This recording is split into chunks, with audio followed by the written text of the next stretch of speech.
Much better angle. It's about as good as it gets.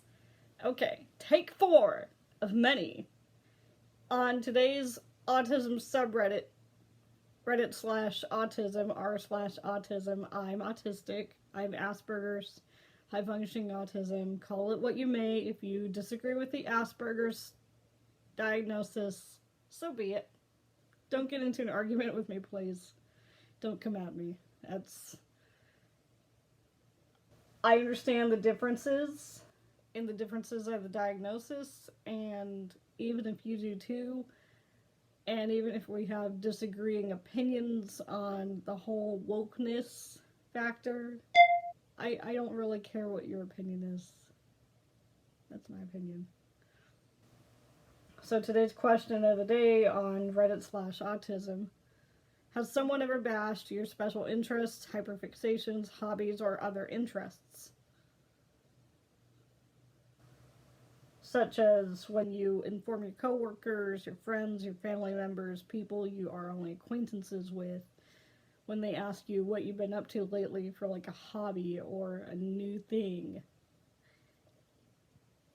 and you share that.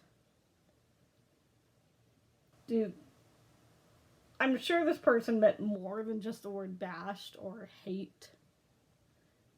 But, people who get bored or walk away or don't want to be informed of your special interests, even if, say, they ask a question where that's going to be your answer. So, I answered, for me, sometimes, but not always. My interests and fixations tend to jump around like kangaroos playing hopscotch.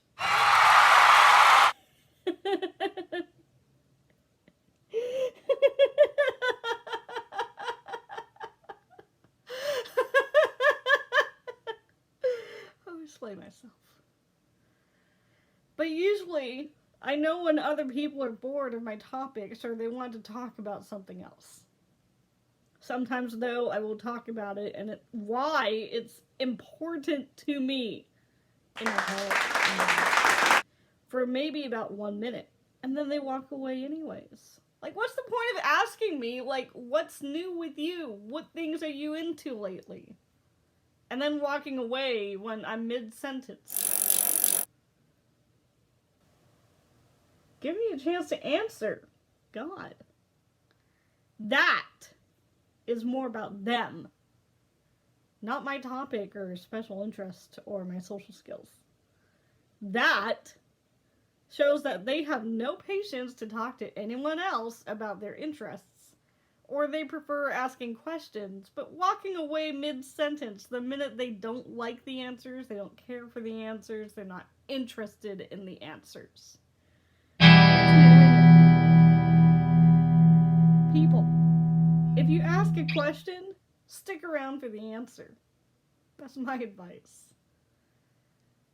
Whether you're neurotypical or you are developmentally disabled. Ask a question, stick around for the answer. If you don't care for the answers, just give a neutral response and say, okay, that's cool, I'll talk to you later. And then walk away. Maybe the person with the fixation you're talking to will understand, oh, that person didn't really care for what I had to say. Or, oh, what did I say wrong? Did I do something? Do I have food in my teeth? Do I have a zit on my face? Did my nose grow long like Pinocchio? Maybe they think I'm lying. Did I do something wrong? Did I hurt their feelings? Did they not be open with me about their opinion about something I said? Did they react badly? Did I react badly? Did I answer their question wrong? Was that a yes or no answer? Was it a math question? Was it a fact-based question with a fact-based answer? Did they not like my opinion? Did I say something political? Oh no! No! Oh no, they're not my friend anymore! Oh, I don't have any friends. Sometimes it feels like that when you have autism and Asperger's, different developmental disabilities, and you feel like conversations aren't going to go your way. But then suddenly they do go your way, and then later on people turn around and act like you poisoned their cat with rat poison. Not that I would do that. I'm just saying that in an unironic way. That you think a friendship is going fine, and you talk about things, and you talk about your interests, and you share things in life with each other, and you bond, and you communicate, and then one day, something happens, and you don't know what happens. You don't know what the cause was. They just walk away from you mid-sentence, and they don't talk to you again. Like, what the fuck is up with that?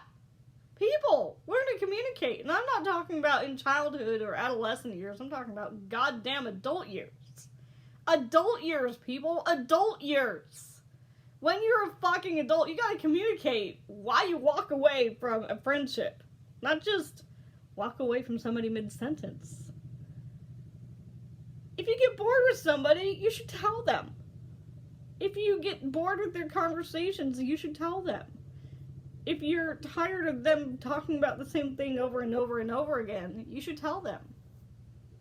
I've seen a lot of these kinds of posts on different autism Reddits about like people having their family members, their friends tell them to stop talking about their fixations. And that they feel persecuted. I get it. But as you grow up, whether you're autistic or not, if you have the consciousness and you have the awareness to express wanting advice and answers from people over this problem, then you have enough communication skills to possibly get through this problem. So, at that point, you even have enough communication skills to survive through this problem and realize you have to share the microphone with other people. Yeah. Share the microphone. And I've typed that on a few of those kinds of posts. You have to share the microphone with other people. At the dinner table, in the classroom, in the workplace, on the school bus, on the metro bus, in a group setting, in your friend group. It can't just be about your interests all the time. And then you keep on wondering why everyone gets annoyed at you and pissed off at you, and then they don't say it until like 6 weeks later or 6 months later. They put up with it for too long. That's my opinion. Don't put up with it. If it drives you insane, even after 2 or 3 times of talking to that person with autism, you have to tell them like it is, directly, clearly. Please stop talking so much, so often about sharks, about this YouTuber that you watch all the time, and that's the only thing you talk about. Please stop talking about this type of food that you love to make all the time, but you don't talk about anything else. You need to share the microphone. You need to share the microphone with other people. You need to share the talking stick with other people. You need to share the talking space with other people.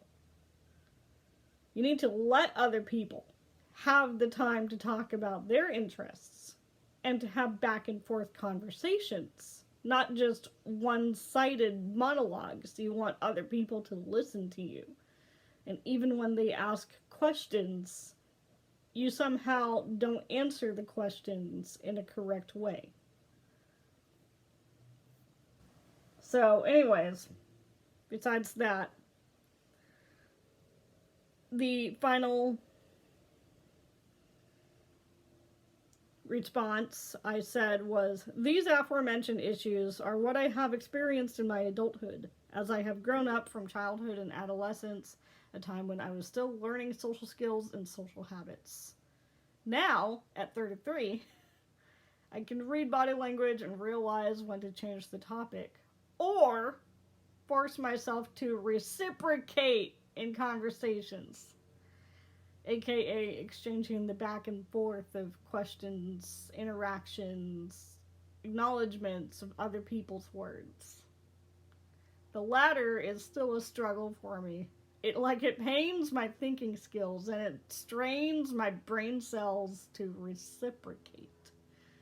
What a strange word, reciprocate. But it does strain me to go from talking about something I'm interested in to suddenly remembering, oh yeah, I have to share the microphone. I have to make sure that someone else has the chance to talk about what their interest is, or to share their opinions, or to share their thoughts. I have to give that other person the chance to be involved in the conversation and not just be a wall that I talk to. The struggles socially, social interactions when you're on the autism spectrum. That's a real thing. The back and forth reciprocal communication. The maintaining a conversation. Staying in the conversation. Making sure that you keep some of your thoughts to yourself and not just impulsively say whatever comes out of your mouth, and that you're filtering some of what you say, and that you're thinking ahead of time of what you say, that you're catching your words before they fly out of your mouth. Because it might not be offensive to someone else, but it could be back to where you end up wanting to hog all the talking, all the speaking space. And then you start going back into this revolving circle of being a circle jerk, of being a conversation hog. It's a hard habit to break, but it's worth breaking it, because when you break those habits, you improve in your social skills and you improve in your communication, and it keeps people wanting to be around you. It keeps people wanting to stay with you, to interact with you, to communicate with you, and to be your friends. So yeah, it's a struggle sometimes to have that back and forth conversation with people. But in the long run, it's worth it because it means that you have a friendship. So, when it comes to your personal interests, your hobbies, your obsessions, your fixations, the one thing that occupies all of your waking hours,